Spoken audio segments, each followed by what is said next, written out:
최근에 우리나라 모습을 보게 되면 이 세상이 많이 무섭다라는 생각을 하게 됩니다. 2주 전에 신림동에서 30대가 20대 청년을 무참히 살해한 사건이 있었습니다. 그 충격이 끝나가기도 전에 지난주에 분당 서현역에서 또 이런 칼로 인한 테러가 이렇게 자행이 되었습니다. 그것뿐만 아니고 지난주에 있었던 사건들을 보니까 고속버스 터미널에서 비슷한 사건이 있었고요. 경남 진주에서도 비슷한 사건이 있었고요. 대전 고등학교에서도 비슷한 사건이 있었습니다. 이런 사건의 모습을 보게 되면 이 세상이 무섭다라는 생각이 들 것입니다. 제가 아는 목사님 딸은 아빠한테 호신용 도구를 사달라고 그랬어요. 이런 것을 지참하지 않으면 견디기 어려운 이런 세상 가운데 살고 있는 것이죠. 세상이 무섭지만 또 한편으로 우리 정신 가운데, 마음 가운데 여러 가지 공격하는 그런 모습을 보게 됩니다. 한때 모든 사람들이 선망했던 최고의 신부감 1위 학교 선생님, 그 직업이 요즘 많이 힘들고 어렵다라는 이야기를 우리가 듣고 있습니다. 제가 친하게 지내는 목사님, 그 사모님이 학교 선생님인데 정말 어려움을 많이 호소를 해요.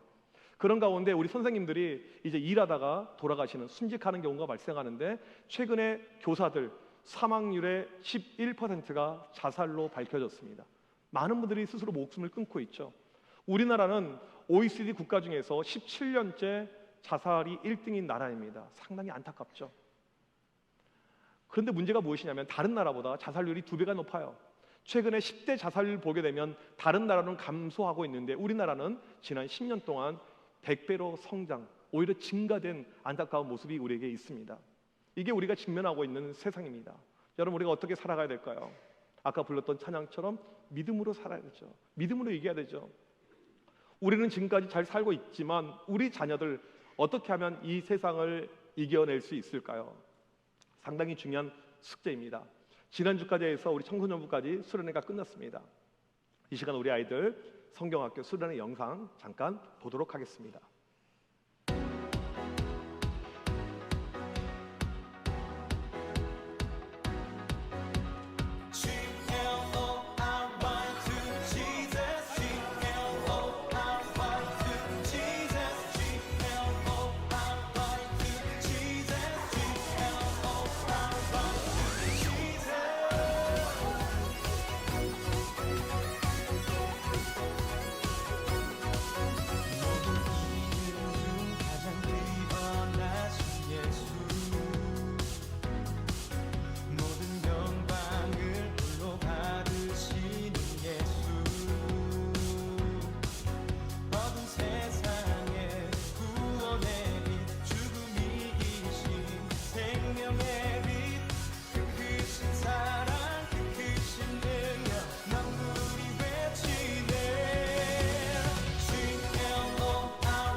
우리 하나님께 영광의 박수 한번 올려드리겠습니다. 네, 성경학교 수련회 이렇게 유익하고 재미있고 또 은혜로운 시간들 잘 마쳤다고 하는데, 우리 아이들 수련회 갔다 온 다음에 이렇게 이야기를 들어보니까 애들이 진짜 은혜를 많이 받은 것 같아요. 중학교 1학년들이 손을 들고 찬양하면요, 이건 홍해가 갈라진 거랑 똑같은 거예요. 물이 포도주로 된 거랑 똑같은 것입니다. 애들이 막 울면서 기도하고, 중학생들이 제일 많이 울면서 기도한 아이가 이하율, 이승호 집사님은 한턱 크게 쏘셔야 돼요. 네, 이런 것은 성령께서 하신 놀라운 역사이죠. 가랑비에 옷 젖듯이 이렇게 은혜의 단비 가운데 우리 아이들이 적시게 되면 이게 믿음으로 가고 믿음의 놀라운 역사가 일어날 줄 믿습니다. 악하고 어두운 이 세상이지만 우리 아이들이 이 세상을 이겨낼 수 있는 힘은 오직 믿음밖에 없음을 믿습니다. 오늘 말씀은 비록 험난한 세상이지만 이 세상을 우리가 어떻게 살아가야 될지 이것을 보여주고 있는 내용입니다. 지난주 사도 바울의 모습을 보게 되면 너무나도 어려웠었죠. 하지만 이것을 돌파해냅니다. 오늘 말씀은 이것보다 더 어려운 그 상황들, 내용들이 전개가 되고 있습니다. 바울이 직면한 이 세상들, 이 바울이 어떻게 이겨낼까요? 지난주 설교 내용을 보게 되면 밤 9시에 기적, 40명의 이 자객들이 바울을 죽이려고 준비하고 있었는데 하나님의 놀라운 은혜 가운데 470명의 이 로마 군인들이 바울을 호송해서 예루살렘에서 가이사라로 무사히 이동을 시킵니다. 그리고 이 바울은 하나님의 은혜로 말미암아 안전하게 가이사라 감옥에 수감이 되게 됩니다. 오늘 말씀은 그리고 5일이 지났습니다. 오늘 말씀은 이제 바울의 신문, 이 재판에 대한 내용입니다. 이 재판의 모습은 전형적인 세상의 모습을 의미합니다. 어떠한 재판이었을까요? 오늘 본문에는 4명의 인물들이 등장합니다. 아나냐, 변호사 더둘로, 그 다음에 판결하는 총독 벨릭스, 그 다음에 사도 바울. 지금 바울을 둘러싸고 있는 이 사람들은요, 너무 무시무시한 사람들입니다. 권력자들이었고 바울의 목숨을 좌지우지하고 있는 세상의 강력한 힘인 것을 우리가 알 수가 있습니다. 바울이 지금 이것을 어떻게 돌파해내는지 오늘 볼 텐데, 가장 먼저 어떠한 인물들이 오늘 말씀에 등장하는지를 살펴보겠습니다. 첫 번째로 고소인 대제사장 아나니아가 등장을 하고 있습니다. 지금 예루살렘에서 이 바울을 지금 가이사라까지 이동을 시켰습니다. 104km나 돼요. 이 소식이 대제사장 아나니아에게 들렸고, 아나니아가 바울을 총독에게 고발하기 위해서 이 가이사라까지 가게 됩니다. 이 대제사장 아나니아, 이 당시 유명했던 이 역사학자 요세푸스에 의하면 이 사람은 아주 악랄한 사람이었고 종교 사기꾼이었다고 그래요. 11조를 몰래 훔쳐가는 이런 대제사장이었습니다. 이 돈에 아주 민감했고 뇌물에 민감했고, 그 다음에 사람을 죽이는데 아주 집요한 사람이었습니다. 전에 이미 바울을 2번이나 죽이려고 했었죠. 사내들인 공예를 통해서 바울을 죽이려고 했었고, 그 다음에 40명의 자객단을 통해서 바울을 죽이려고 했습니다. 이것이 되지 않으니까 지금 바울을 고발해서 처단시키려고 지금 가이사라까지 온 것입니다. 그냥 오지 않고 누굴 대동합니까? 변호사까지 대동해요. 이것이 지금 이 대제사장 아나니아가 하려고 하는 모습이라는 것입니다. 두 번째로 등장하는 인물은 변호사 더둘로입니다. 지금 아나니아는, 이 대제사장은 이 법정 싸움에서 이겨야 되거든요. 그러니까 그냥 아무나 데려온 것이 아니고 최고의 변호사를 데려온 것입니다. 바울 사형 언도를 위해서 이 사람을 데려온 거예요. 이 당시 변호사는 지금처럼 로스쿨을 나오거나 과거처럼 사법고시를 가거나 그러지 않았습니다. 그냥 능력이 되면 누구든지 할 수가 있었어요. 더둘로는 이 당시에 아주 유명한 변호인이었습니다. 이 사람은 몸값이 비싸요. 부자였습니다. 말, 언변, 수사학 아주 능해서 사람들을 설득할 수 있었던 그런 능력자였습니다. 지금 이 사람이 바울 옆에 서서 바울을 고소하고 바울의 죄목을 드러내는 일을 하고 있다는 것입니다. 세 번째로 등장하는 인물은 바로 총독 벨릭스입니다. 본명은 안토니우스 벨릭스이죠. 이 안토니우스 벨릭스는 로마 황제 클라우디우스 때 총독이 되었습니다. 이 사람은요, 역사에 길이 남을 만한 아주 대단한 사람이에요. 그냥 세계사를 보더라도 이 사람의 인물에 대한 내용이 나옵니다. 왜 대단하냐면 이 사람은 노예 출신이었어요. 노예였습니다. 노예가 자유인이 된 거예요. 이것조차도 아주 놀라운 것인데 그냥 끝난 것이 아니고 총독까지 된 아주 역사적으로 길이 남을 만한 위대한 인물 중에 인물이었습니다. 그런데 이 사람의 단점이 있는데 무엇이냐면 노예 출신이잖아요. 노예 근성이 남아 있습니다. 삶에서 모든 부분에 노예 근성이 남아있는 거예요. 심지어는 총독으로 일을 하면서도 노예 근성이 남아있는 것이 이 벨릭스의 모습이었습니다. 그리고 이 사람은 자기 목표를 위해서는 수단과 방법을 가리지 않는 사람이었습니다. 와이프가 있었거든요. 자유인이 되었습니다. 출세하고 싶어요. 총독이 꿈이었습니다. 와이프를 버리고 또다시 결혼한 거예요. 누구랑 결혼을 했냐면 그렇게 유명한 클레오파트라의 손녀딸과 결혼을 하게 됩니다. 그리고는 총독이 돼요. 그리고 유대 땅의 총독으로 부임을 하게 되었습니다. 유대인들의 환심을 사야 되고 능력 있는 사람이 되어서 더 올라가야 되니까 또 그 여자를 버려요. 그리고는 또 재혼합니다. 누구랑 재혼하게 되냐면 이 당시에 이 지역의 분봉왕이었던 아그리파 왕의 1세 딸이었던 두루실라랑 결혼하게 됩니다. 두루실라도 유부녀였어요. 거기에 개입해가지고 둘을 이간질해서 헤어지게 만들고 이 두루실라를 취해서 총독으로 그 역할을 감당했던 것이 이 벨릭스 총독이라는 사람입니다. 아주 대단하죠. 보통 사람이 아닙니다. 전에 아나니아 전에 대제사장이었던 사람을 마음에 안 드니까 그냥 칼로 쳐서 죽인 사람이에요. 지금 바울 앞에 있는 이 사명의 사람들은요, 아주 무시무시한 사람들입니다. 세상의 강력한 모습을 상징적으로 우리에게 보여주고 있는 내용이라는 것입니다. 지금 바울의 재판이 진행이 됩니다. 바울이 어떻게 이 세상을 이겨낼까요? 지금 변호사 더둘러가 3절에 이렇게 말문을 여는 것을 볼 수가 있습니다. 다 같이 읽어보도록 하겠습니다. 시작. 벨릭스 각하여, 우리가 당신을 힘입어 태평을 누리고 또 이 민족이 당신의 선견으로 말미암아 여러 가지로 개선된 것을 우리가 어느 모양으로나 어느 곳에나 크게 감사하나이다. 지금 이 변호사는 재판관인 이 총독에 잘 보여야 되잖아요. 그래서 아부를 떨면서 시작합니다. 벨릭스 각하여, 이 각하라는 이 헬라어 단어는 크라티스토스 이런 단어인데 영어로 번역하면 the most excellent, 가장 뛰어나신 분이시여, 가장 뛰어나신 분이시여. 그렇게 지금 아부를 떨면서 시작을 합니다. 각하로 인해서 우리가 태평을 누리고 있습니다. 태평이란 단어는 평안을 의미합니다. 각하의 선견, 내다보는 해안으로 인해서 우리의 모든 것이 개선이 되어졌습니다. 이렇게 이야기를 해요. 지금 이 변호사 더둘러가 말하고 있는 내용은요, 다 거짓말입니다. 이 총독 벨릭스가 어떤 사람이냐면요, 이 사람은 자기밖에 없어요. 뇌물을 그렇게 좋아하는 사람입니다. 뭐 백성들의 안위 이런 거 관심 없는 사람이에요.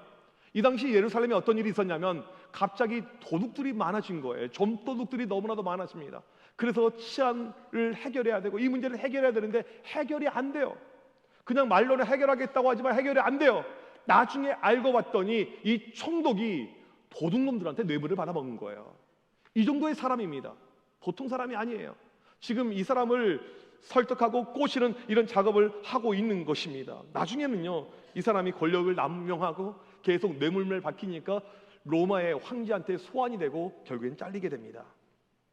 이 변호사 더둘러는 아주 좋게 포장하면서 말을 합니다. 4절에 보니까 위대한 당신은 지금 피곤하니까 제가 짧게 말하겠습니다. 바울의 죄목을 4절과 5절에 아주 압축해서 5절과 6절에서 이렇게 이야기를 합니다. 5절 6절 다 같이 한번 읽어보도록 하겠습니다. 시작. 우리가 보니 이 사람은 전염병 같은 자라, 천하에 흩어진 유대인을 다 소유하게 하는 자요, 나사렛 이단의 우두머리라. 그가 또 성전을 더럽게 하려 함으로 우리가 잡았사오니. 여러분, 성경책에 있으신 분들은 6절이 갑자기 중간에 끊깁니다. 6절 하반절부터 7절, 8절 상반절까지 성경에 등장하지 않아요. 성경을 읽으실 때 가끔 궁금증이 있을 것입니다. 없음 이런 것을 볼 때요. 왜 이런 일이 발생하냐면 우리가 보고 있는 이 성경책은 성경의 원본이 아닙니다. 성경의 원본은 세상 어디에도 존재하지 않아요. 하나님이 감추신 것이죠. 우리가 보고 있는 이 성경은 성경의 사본 가운데 오래된 사본, 권 있는 사본을 번역해 놓은 편집본입니다. 성경에 많은 사본이 있는데 우리가 보고 있는 이 사본의 편집본은요, 정말 원본과 거의 흡사해요. 99.9% 일치하는 내용입니다. 걱정할 것이 전혀 없죠. 오래된 그 사본을 번역해 놓은 것을 우리가 보고 있는데 사본들 가운데 나중에 늦게 새롭게 발견된 내용들이 있어요. 분명히 앞에서는 27절이 없었는데 뒤에 거는 있는 거예요. 이럴 때 뒤에 사본의 내용을 첨가하는 것이 아니고 없음으로 표시하는 것이 일반적인 관례이고 모습입니다. 그런 내용을 아시면 되겠어요. 지금 바울을 고소한 그 제목을 보니까 4가지로 등장합니다. 첫 번째로는 전염병 같다라는 것입니다. 전의 성경에는 연병이라고 나와 있어요. 그게 확실히 더 우리에게 와닿는 그런 느낌이 있습니다. 우리는 이 전염병이 얼마나 무섭다는 것을 코로나를 통해서 알게 되고 보게 되었습니다. 여러분, 이 전염병, 이 당시의 전염병은 이 패스트, 이것이 가장 무서운 전염병이었습니다. 한번 흑사병이 도지게 되면 그냥 마을이 없어지는 것입니다. 유럽 인구의 3분의 1이 없어졌을 만큼 강력한 전염병, 모두를 병들에 죽게 만드는 이 전염병, 지금 이 사람이 지목하고 있는 바울이 이거란 거죠. 바울이 가면 죽습니다. 바울은 암 종양과 같은 존재입니다. 모두를 죽게 만드는 그런 존재입니다. 그렇게 이야기를 하고 있습니다. 두 번째로 바울의 제목을 이야기하는 것은 온 유대 사람들을 소요하게 만드는 이런 사람이다라고 이야기합니다. 소요하다, 헬라어로 스타시스인데 폭동 반란을 일으킵니다. 무력 충돌을 이야기하는 단어입니다. 여러분, 이 당시 로마 정부가 가장 걱정하고 염려했던 것은 무엇이냐면 이 식민지 이 지배하는 나라의 무력 충돌이었습니다. 이것을 가장 걱정했었어요. 그런데 이 바울은 가는 데마다 무력 충돌을 만드는 사람이다. 이건 바울을 정치범으로 몰고 있는 것이었습니다. 마치 빌라도가 예수님을 정치범으로 언도하고 사형에 이른 것 같이 똑같은 그런 모습을 우리가 보게 되는 것입니다. 세 번째로 나사렛 이단의 우두머리라. 나사렛은 예수님의 고향이죠. 예수님을 믿는 무리들의 대표라는 것입니다. 당시 유대인들은 이 예수 믿는 예수교를 가리켜서 이단으로 여겼는데 그 이단의 본고지다, 중심지다, 그렇게 이야기를 하는 것입니다. 네 번째로는 성전을 더럽혔다. 이것은 다분히 종교적으로 심각한 범죄라는 뜻입니다. 여러분, 지금 더둘러가 말하고 있는 이 네 가지 죄목은요, 새빨간 거짓말이었습니다. 이 사람은요, 수사하게 능하고 말을 너무너무 잘하는 사람이었기 때문에 말을 통해서 지금 총독을 설득하는 이런 작업 가운데 가고 있다는 것입니다. 지금 바울 앞에 누가 있습니까? 한쪽에는 대제사장 아나니아, 한쪽에는 이 변호사 더둘러, 너무나도 무시무시한 세상의 권력과 존재가 있는 것입니다. 또한 구절을 보니까 유대인들이 증인으로 또 지원 사격까지 나와 있습니다. 엄청나게 강력한 이 세상의 모습이 지금 바울에게 비춰지고 있는 것입니다. 이 바울은 실은 이 재판이 여기서 끝난 것이 아니고 무려 2년 동안 가이사라 감옥에 수감이 되게 됩니다. 바울이 예상했던 것보다 훨씬 더 힘들어요. 이 바울이 체험하고 있는 이 세상의 모습은요, 세상의 어려움은요, 바울이 예측하고 예상했던 것보다 훨씬 더 무섭고 어려운 그 상황이라는 것입니다. 바울이 과연 이것을 어떻게 이겨낼까요? 여러분, 우리가 지금 마주하고 있는 이 세상 역시 우리가 예상하는 것, 우리가 예측하는 것보다 훨씬 더 무섭고 강력한 세상인 것을 우리는 알아야 됩니다. 단적인 예를 들자면 코로나가 처음 창궐했었을 때 이제 많은 이 전염병으로 인해서 피해가 있었고 어려움이 이렇게 있었잖아요. 그때 보게 되면 여러분들 기억하시겠지만 언론에서는 항상 교회가 등장했습니다. 교회 통한 감염, 교회 통한 전염. 그래서 국민들에게 이제 설문조사를 했어요. 코로나의 근원지가 어디라고 생각하십니까? 국민의 48%가 교회라고 답변했습니다.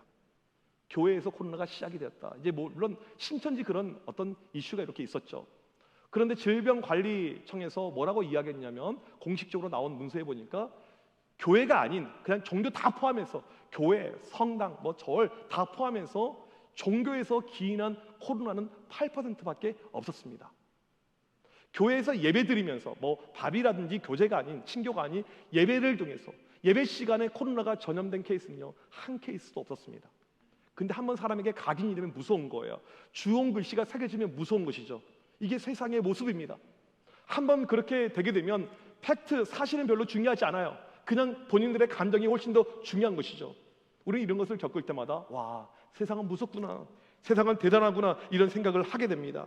이러한 세상 우리가 어떻게 이겨낼 수 있을까요? 그래서 우리가 선택하는 옵션이 무엇입니까? 세상과 잘 지내보는 거예요. 괜히 문제 일으키지 않고, 괜히 정부랑 싸우지 말고, 언론과 싸우지 말고, 주민과 싸우지 말고, 회사와 싸우지 말고 잘 타협하는 것, 우린 이렇게 결론을 내리게 됩니다. 그래서 만들어진 신앙이 무엇이냐면 타협 신앙이라는 것입니다. 우리의 신앙은요, 일반적으로 투 트랙이에요. 두 가지 모습을 가지고 우리가 살고 있죠. 하나는 교회, 교회에서는 예배를 잘 드립니다. 교회에서는 봉사를 잘해요. 교회에서는 상당히 진실하고 신실합니다. 하지만 세상에 나오면 세상이 좋아하는 방식으로 삽니다. 세상이 인정해주는 그 방식을 가지고 살아요. 일반적으로 대부분의 성도들은 투 트랙을 가지고 살고 있습니다. 지금 한국교회에 만연하게 뻗어 있는 것은 바로 이러한 타협 신앙이라는 것입니다. 그 결과가 무엇인 줄 아십니까? 바로 교회가, 기독교가 힘을 다 잃어버린 것입니다. 지난 10년 동안 한국 개신교는 12% 마이너스를 기록을 하게 되었습니다. 주일학교는 지난 10년 동안 40% 감소를 하게 되었습니다. 그런데 문제는 무엇이냐면 이 속도가 훨씬 더 빨라지고 있어요. 아주 급속하게 진행되고 있습니다. 많은 학자들이 10년 안에 교회들이 완전히 무너질 걸로 지금 보고 있는데, 쉽게 예를 들어서 설명한다면 10년 후에 어떤 일이 발생할 수가 있냐면요, 여러분, 청파동에 주일학교가 있는 교회는요 거의 없어진다는 거예요. 청파동에 주일학교가 남아있는 교회는요 거의 없어질 수 있다는 것, 이것을 지금 우리가 염려하고 걱정하고 있다는 것입니다. 이 포스트 모던 시대 특징 중에 하나가 무엇입니까? 절대라는 것이 없어요. 절대 진리, 절대 가치, 절대 자아, 이게 없습니다. 그러니까 20, 30대 세대들은 더 이상 신존재에 관심이 없어요. 대부분이 무교입니다. 종교에 관심이 없어요. 그냥 즐기는 인생 이렇게 살죠. 종교에 관심이 없어요. 그러니까 이 교회 청년들이 남아있기가 어렵다는 것이죠. 세상이 그런 가치관 가운데 살고 움직이고 있으니까 여러분, 그런 청년들의 상당수는 모태 신앙이었을 것입니다. 어렸을 때 교회에 다녔을 것입니다. 그런데 왜 그럴까요? 제가 생각할 때 우리 젊은이들이 그동안의 신앙생활하면서 교회가 세상과 싸운 모습을 본 적이 없어요. 교회는 교인들끼리 싸우죠. 교회끼리 싸우죠. 교회가 세상과 싸운 모습을 본 적이 없는 것입니다. 구체적으로 이야기하자면 부모님이 신앙으로 세상과 싸워서 이긴 것을 본 적이 없다는 것입니다. 우리 부모님도 똑같아요. 교회에서 예배 드리지만 집에 오면 욕합니다. 살면서 사기도 칩니다. 나쁜 말도 합니다. 누구 뒷담을 깝니다. 나쁜 일 똑같이 이중성이 있다는 것입니다. 힘들고 어려운 일이 발생하게 되면 다른 것을 다 뒤로하고 오직 주님을 찾으면서 금식하면서 철하면서 기도하는 그런 영적인 부모의 모습을 본 것이 아니고, 세상 속에서 똑같이 동화된 모습, 힘들고 어려우면 똑같이 한숨 쉬고 똑같이 욕하고 집에서 맥주 캔을 까는 그 부모의 모습을 똑같이 아이들이 보고 자란 거예요. 똑같구나. 지금 교회에 롤 모델이 사라져 버렸습니다. 아이들이 볼만한 신앙의 위인들이 없어요. 자꾸 타협 신앙을 가르치죠. 고3이 교회에 오기 힘들어합니다. 저 아침에 학원 가야 되는데요. 일부 예배 드려. 괜찮아. 똑같은 예배야. 이번에 수련회 있는데 저 못 갈 것 같아요. 괜찮아. 무슨 수련회야. 열심히 공부해야지. 이 모든 것이 타협 신앙이라는 것입니다. 지금 교회는 우리 자녀들이 세상 속에서 믿음으로 이기는 법을 가르치는 것이 아니고 무엇을 가르치고 있냐면 잘 사는 법을 가르쳐줘요. 교회가 가르치고 있는 것이 무엇이냐면 세상에서 성공하는 법을 가르쳐주고 있습니다. 다른 말로 하면 이것이 타협 신앙이라는 거예요. 잘 타협해야 돼. 지혜를 발동해야 돼. 이것이죠. 여러분, 처음에는 좋아 보여요. 근데 시간이 지나면요, 기독교의 매력이 전혀 없습니다. 세상과 똑같거든요. 내가 왜 교회를 다녀야 되지? 사람들이 똑같은데?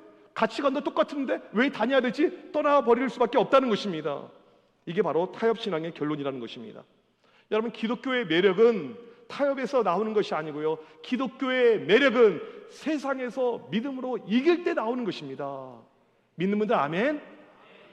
히브리서 11장에 보게 되면 사람을 톱으로 켜서 죽여요. 사람을 염소의 옷, 양의 옷에 입혀서 로마 콜로세움의 짐승의 밥으로 던집니다. 그래도 믿음을 포기하지 않았습니다. 어떠한 순간에 목에 칼이 들어오더라도 내가 믿음을 포기하지 않습니다. 나는 오직 믿음으로 삽니다. 이것이 원래 기독교의 칼라였고 기독교의 매력이었고 기독교의 본 모습이었습니다.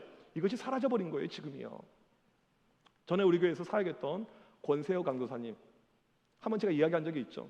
그의 아버지 권장로님 이야기입니다. 평택이 집인데 평택에 대기업이 하나 들어왔어요. 아마 우리 권 강도사님 어릴 때나 아기 때니까 한 30년 전 정도 될 것 같아요. 이 교회 젊은 집사가 있는데 믿음 생활 참 잘하는데 그 대기업에 입사를 하게 된 것입니다. 교인들이 축하해주고 교인들이 기뻐해주고 집사님 너무너무 잘 됐다고, 믿음으로 사니까 너무너무 이렇게 하나님께서 축복해 준다고 교인들의 칭송을 이렇게 받게 되었습니다. 그리고는 그 대기업 직장을 잘 다녔어요. 그런데 조금 다니다 보니까 주말에 주일날 포함해가지고 3교대 근무가 있는 거예요. 교회에 빠져야 될 상황이 발생을 하는 것입니다. 이분이 어떻게 했냐면 그 어렵게 들어간 직장을 사표를 바로 써버립니다. 나에게 중요한 것은 대기업이 아닌, 나에게 중요한 것은 주일 성수입니다. 그걸 보여준 거예요. 그 사건을 통해서 교인들이 깜짝 놀란 거예요. 이런 사람이 있구나. 과거에는 이런 분들이 많이 있었어요. 믿음으로 사는 것이 무엇인지 우리에게 보여주는 모습이 너무나도 많이 있었는데 지금은 없습니다. 적당히 잘 살면 돼요. 우리 아이들 세상에서 형통해야 되죠. 세상에서 평안해야 되죠. 세상에서 아들, 딸 낳고 행복하게 잘 살아야 되죠. 이것이 전부인 모습으로 가버리고 있다는 것입니다. 이것이 바로 우리를, 기독교를 바닥으로 치게 만들었다는 것입니다. 바울의 신앙의 모습의 특징이 무엇입니까? 이 바울은 타협하지 않는 것이었습니다. 어떤 일이 있더라도 신앙에 타협이 없어요. 오히려 담대함을 가지고 나오죠. 사내들인 공의에 그의 목숨이 왔다 갔다 하는 그 순간에 23장 1절에서 나는 범사의 양심을 따라 하나님을 섬겼노라. 나는 문제가 없다. 나는 하나님만 섬기는 사람이다. 나는 타협하지 않는다. 이것이 바로 이 바울의 신앙이고 믿음의 모습이었습니다. 늘 담대함이 있었어요. 물러서지 않았습니다. 그래서 나중에 주님께서 바울아 걱정하지 마, 담대하라 등장해서 말씀해 주잖아요. 그런 가운데 하나님께서 밤 9시에 기적을 일으켜서 그를 40명의 자객단을 뚫고 가이사라로 만들어가게 해주시잖아요. 이런 놀라운 역사와 은혜를 체험하면서 이 믿음으로 사는 모습을 늘 보여줬던 것이 바울의 모습이었다는 것입니다. 바울은 어떠한 순간에도 쫄지 않았습니다. 바울은 어떠한 순간에도 담대함이 있었습니다. 세상을 무서워하지 않았어요. 그럴 때 이 세상이 바울을 어떻게 묘사합니까? 전염병으로 묘사했어요. 바울을 전염병으로 묘사했습니다. 그 말은 무엇입니까? 바울을 코로나로 묘사를 한 거예요. 지금은 이제 코로나 잠잠해졌으니까 그렇게 우리에게 와닿지 않지만 여러분 코로나 초창기 때 기억하십니까? 걸리면 큰일 나요. 이거냐. 걸리면 교회건 식당이건 어디건 다 아작나는 것이 끝나는 거예요. 이게 코로나의 무서움이었죠. 공포였죠. 또 이 코로나 때 이 병으로 돌아가신 분들도 주변에 얼마나 많이 있습니까? 세상이 3년 동안 문을 닫아버렸습니다. 이게 코로나의 위력이었어요. 스타벅스에서 커피 한 잔 마시는데 내 옆자리도 아니에요. 건너편 멀리 있는데 환기구를 따라서 전염이 되는 것이 코로나의 이 전염성, 이 전파력이었습니다. 지금 세상 사람들이 바울을 볼 때 이렇게 보고 있다는 것입니다. 저놈 코로나네. 저놈 무서운 놈이네. 왜 그럴까요?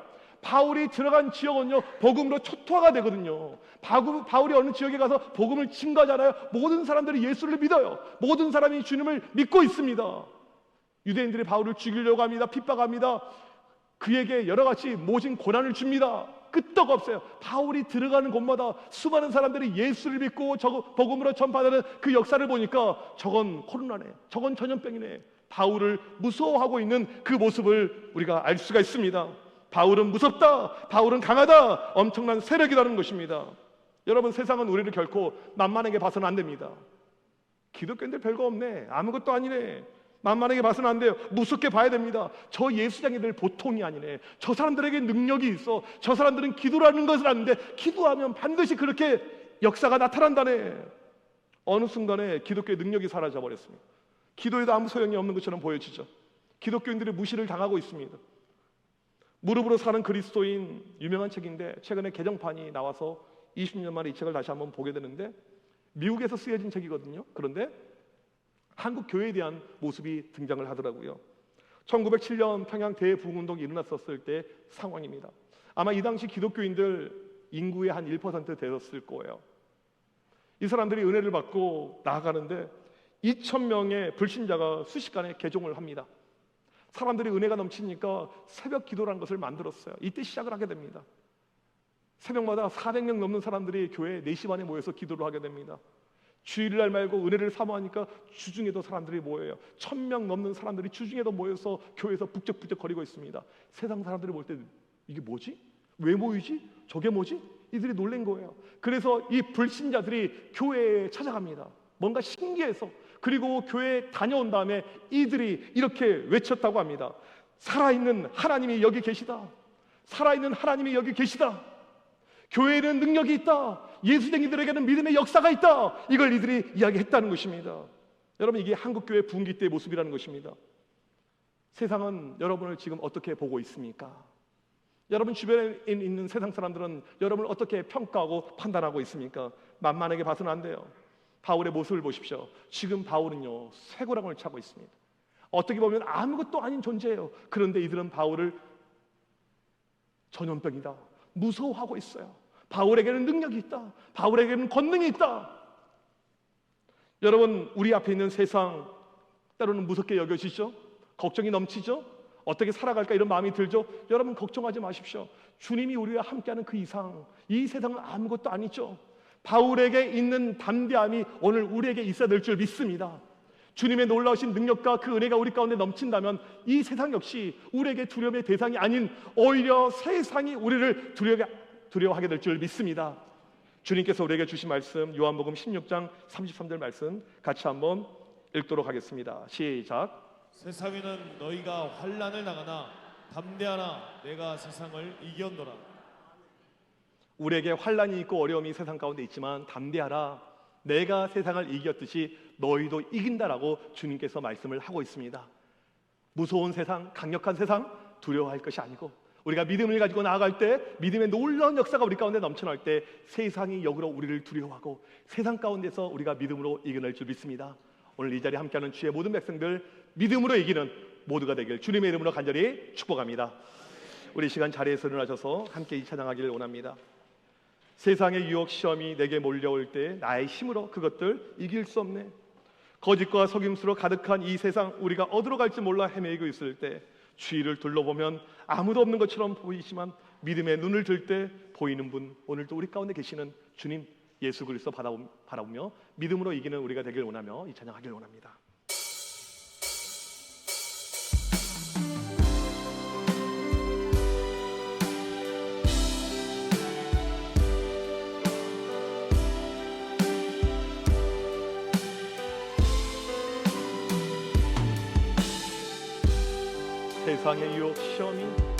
세상의 유혹 시험이 내게 몰려올 때에 나의 힘으로 그것들 모두 이길 수 없네. 거대한 고통 가운데 위축된 나의 영혼 어찌할 바를 몰라 헤매이고 있을 때 주를 찬양 주 찬양 손을 들고 찬양 전쟁은 나에게 속한 거다니 주 찬양 손을 들고 찬양 전쟁은 하나님께 속한 것이 거짓과 속임수로 가득 찬 세상에서 어디로 갈지 몰라 머뭇거리고 있네. 공중의 권세 잡은 자 지금도 우리들을 실패와 절망으로 넘어뜨리려 하네. 주위를 둘러보면 주위를 둘러보며 아무도 없는 듯 믿음의 눈을 들며 보이는 분 계시네. 지금도 내 안에서 역사하고 계시는 사망과 어둠의 권세 물리치신 예수님 주를 찬양 주 찬양 손을 들고 찬양 전쟁은 나에게 속한 거다니 주 찬양 손을 들고 찬양 전쟁은 하나님께 속한 것이 주를 찬양 손을 들고 찬양 주 찬양 손을 들고 찬양 전쟁은 나에게 속한 거다니 주 찬양 손을 들고 찬양 전쟁은 하나님께 속한